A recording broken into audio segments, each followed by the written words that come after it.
Sino nga ba si Felix Resurrection Hidalgo? Si Felix Resurrection Hidalgo ay isa sa mga kinikilalang mahuhusay na pintor sa kanyang panahon. Si Felix Resurrection Hidalgo ay isinilang sa Binondo, Maynila noong ika-21 ng Pebrero taong 1855. Ang kanyang mga magulang ay sina Eduardo Resurrection Hidalgo, mayamang abogado at direktor ng Dirección Provisional de la Sociedad Postes Generales de Luzon, at Maria Barbara Padilla, isang negosyante. Una siyang nag-aral sa Ateneo Municipal de Manila. Subalit, lumipat siya sa Universidad ng Santo Tomas para sa lalong mataas na edukasyon.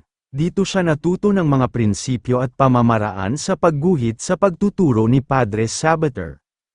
Bilang pagsunod sa kahilingan ng kanyang ama, kumuha siya ng abogasya subalit hindi ito natapos dahil sa kawalan niya ng interes. Gayunpaman, pinagkalooban siya noong 1871 ng titulong bachiller sa pilosopiya.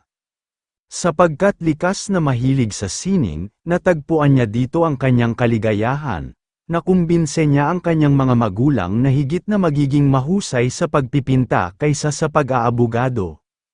Pumasok siya sa Eskwela de Dibujo y Pintura na pinamamahalaan ng isang pintor na Espanyol na si Don Agustin Saez.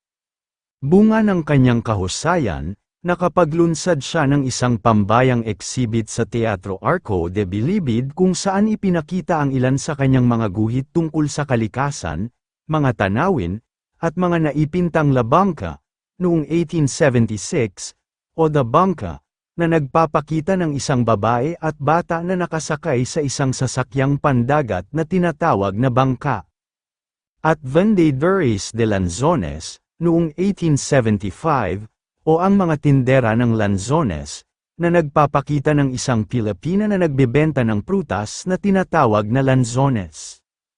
Ilan sa mga una niyang obra ang pinili, ipinadala sa Universal Exposition of Philadelphia noong 1879, nagsimula kaagad na bilhin ng mga may hilig sa sining sa Estados Unidos at Timog Amerika ang kanyang mga iginuhit. Isa pang katibayan ng kanyang pag-unlad ang ipinakita sa patimpalak para sa pinakamahusay na disenyong pabalat sa edisyon ng Flora de Filipinas ni Padre Manuel Blanco. Siya ang pinagkalooban ng pangalawang gantimpala habang ang kanyang guro ang nagwagi ng unang gantimpala. Isa sa kanyang mga iginuhit ang La Siesta, isang obra na iniulat at pinili ng La Ilustración Española y Americana. Ang namumukod tanging lambot at hinahon sa kanyang mga obra ay umabot sa antas na mapag-iiba ang kanyang estilo sa teknika sa estilo at teknika ng kanyang mga kakontemporaryo lalo na kay Juan Luna. Nang makapasa siya sa pagsusulit ng pamahalaang Espanyol sa Pilipinas, ipinadala siya sa Espanya bilang pensyonado upang magpatuloy ng pag-aaral sa Real Academia de Bellas Artes de San Fernando sa Madrid. Doon ay nag-aral siya ng pagpipinta sa ilalim ng mga pinakamahuhusay na pintor ng Espanya. Pagkatapos ng 2 taon, nagkaroon siya ng pagkakataong makapaglakbay. Mula 1881 hanggang 1883, nagpunta siya sa Italia para pag-aralan ang mga yaman ng sining klasikal. Pagkatapos, bumalik siya sa Espanya at tumira sa Galicia. Nang maglaon, nagtungo siya sa Normandy malapit sa English Channel. Nang siya ay magtapos noong 1884, lumipat siya sa Paris para magtayo ng galeriya. Matatagpo ang malapit kay Juan Luna ang kanyang estudyo. Doon niya ginawa ang kanyang mga unang mahahalagang pinta. Isa sa mga ito ang Virgines Christianes Expuestas al Populacho. Ang obrang ito na itinanghal sa Exposition Nacional de Bellas Artes sa Madrid ay umani ng papuri hindi lamang sa sarili niyang bayan kundi pati na rin sa Europa at Amerika. Ilan sa kanyang mga guhit na itinanghal sa mga exhibition ay tinatakan ng horse contours. Ibig sabihin, obra maestra ang mga ito at hindi kasali sa kompetisyon. Sa isang kasayahang handog sa kanya ng isa pang mahusay na pintor na si Juan Luna, pinarangalan siya ni Rizal sa pagkakapanalo niya ng gantimpala. Isa pang mahalaga niyang obra, The Boat of Charon, ang nagwagi ng gintong medalya sa isang pagtatanghal sa Madrid. Nagwagi rin ito ng medalyang pilak ng muling itanghal sa Paris makaraan ang 2 taon. Itinanghal muli ito sa Madrid sa pagdiriwang ng ika-400 anibersaryo ng pagkakatuklas sa Amerika. Nagtamo ito ng isa pang medalyang ginto at diploma. Dahil dito, binili ito ng pamahalaang Espanyol ayon sa rekomendasyon ng hurado ng pagtatanghal sa bisa ng isang dekreto ng hari noong ika-7 ng Marso taong 1893. Ito ay binili sa halagang 7,500 pesetes at isinabat sa pangunahing bulwagan ng Museo Biblioteca de Ultramar at pagkatapos sa Museo Nacional de Pintura de Madrid. Noong 1903, kinuha ng pamahalaang Amerikano sa Pilipinas ang serbisyo niya para magpinta ng isang larawang nagpapakita ng kapayapaan at kalayaan sa ilalim ng bagong kondisyon sa Pilipinas.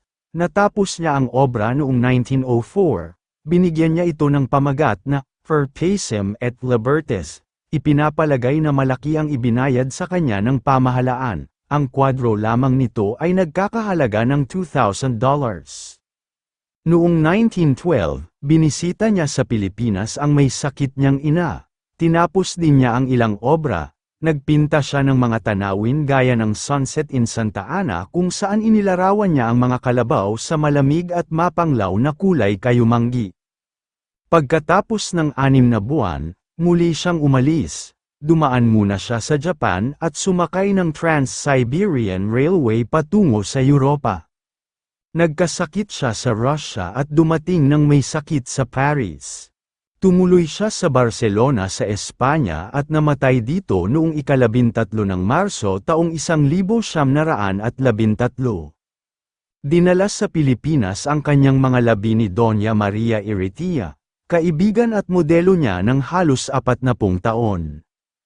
Inilibing ang kanyang mga labi sa Cementerio del Norte sa Maynila. Kulang sa 1,000 ang mga obra niya na kinabibilangan ng tanawin sa lupa at dagat at ng mga guhit sa watercolor na patuloy niyang ginawa sa kanyang estudyo hanggang sa kanyang kamatayan. Kung kayo ay aking tatanungin, anong masasabi ninyo sa talambuhay na ito, mag-comment lang. So, ayun lamang ang talambuhay natin ngayong araw, sana ay may natutunan kayo. Huwag na rin kalimutang mag-like at mag-subscribe para maging updated sa mga panibagong video. Maraming salamat po.